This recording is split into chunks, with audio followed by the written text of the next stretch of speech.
Ancang-ancang Netanyahu untuk kemungkinan perang Israel-Iran.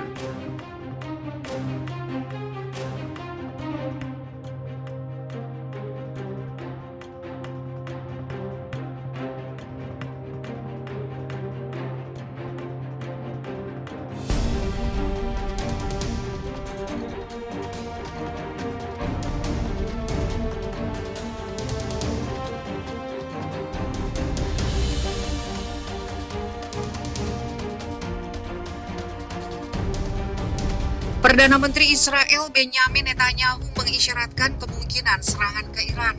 Netanyahu dilaporkan telah menggelar pertemuan dengan para pejabat keamanan dan militer senior Israel. Dalam pertemuan itu mereka membahas persiapan untuk kemungkinan serangan terhadap Iran. Dilansir dari Middle East Monitor Kamis 4 Februari yang mengutip laporan Kan media Israel, dilaporkan bahwa Netanyahu bertemu dengan Menteri Pertahanan Benny Gantz, Kepala Staf Afif Kosavi dan para pejabat Kementerian Pertahanan dan Keuangan.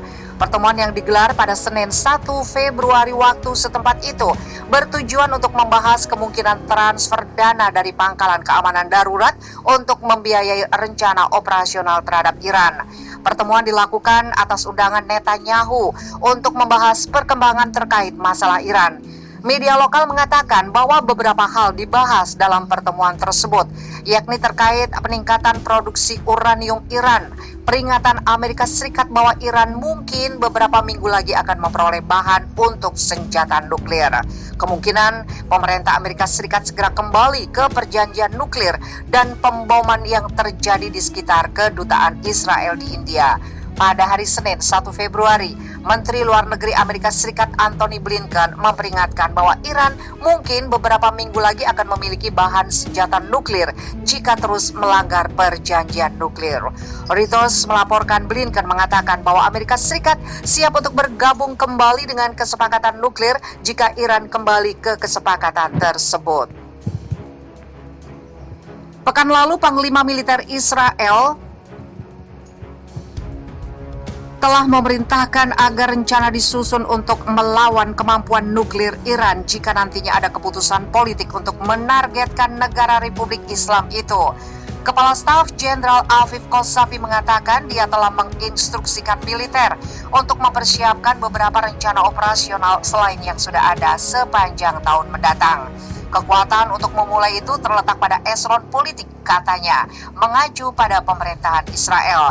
Namun opsi ofensif perlu disiapkan, harus siap dan disusun.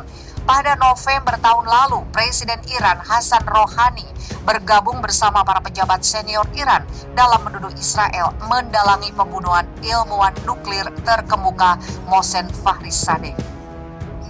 Netanyahu kumpulkan para jenderal, siapkan serangan militer ke Iran saking ketakutannya.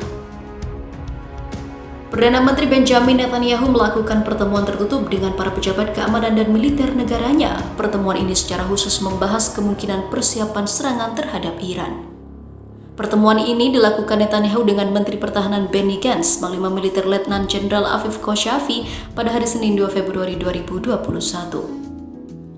Bahkan menurut informasi, pertemuan ini juga sudah membahas isu di level yang lebih urgen atau penting, yaitu soal transfer dana dari pangkalan keamanan darurat untuk membiayai operasi serangan ini.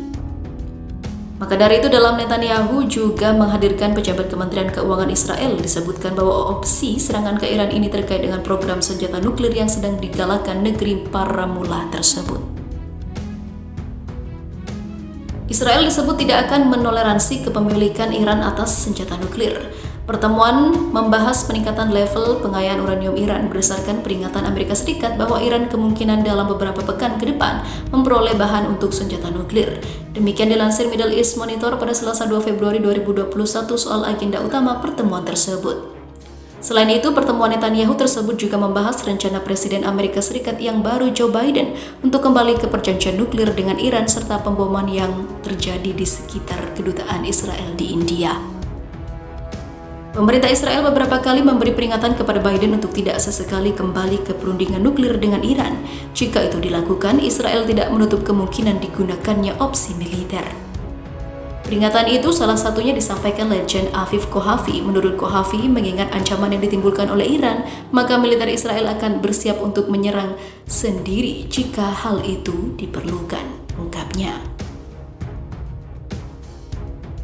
Saya perintahkan militer untuk menyiapkan sejumlah rencana operasional selain yang sudah ada. Kami sedang menyusun rencana ini dan akan mengembangkannya selama tahun mendatang. Yang memutuskan untuk melaksanakannya tentu saja adalah para pemimpin politik, tapi rencana ini sudah harus siap di atas meja, kata Kohafi. Palestina bergembira, Menteri Luar Negerinya mengatakan keputusan ICC atau Pengadilan Internasional jadi hari bersejarah. Banyak warga Palestina menilai keputusan Mahkamah Pidana Internasional atau International Criminal Court atau ICC yang menempatkan wilayah Palestina jadi bagian yurisdiksi sebagai langkah hukum yang terlambat, khususnya bagi para korban kekerasan Israel. Namun, bagi sejumlah warga Israel, keputusan ICC itu mengkhawatirkan mereka karena beranggapan kelompoknya adalah orang-orang baik yang berusaha membela diri dari ancaman kekerasan bangsa Palestina. Putusan ICC yang diumumkan oleh 3 hakim saat sidang pra-peradilan Jumat 5 Februari 2021 dapat menjadi dasar hukum untuk penyelidikan kasus pidana yang dilakukan organisasi bersenjata di Israel dan Palestina termasuk Hamas, namun ICC belum memerintahkan penyelidikan apapun dalam waktu dekat. Jaksa ICC Fatou Bensouda mengatakan ia masih akan mempelajari putusan tersebut. Menurut dia, putusan itu dapat jadi dasar penyelidikan perang Gaza yang melibatkan Israel dan juga Hamas pada tahun 2014. Serta insiden bentrok massa dan aparat saat unjuk rasa di perbatasan Gaza pada tahun 2018.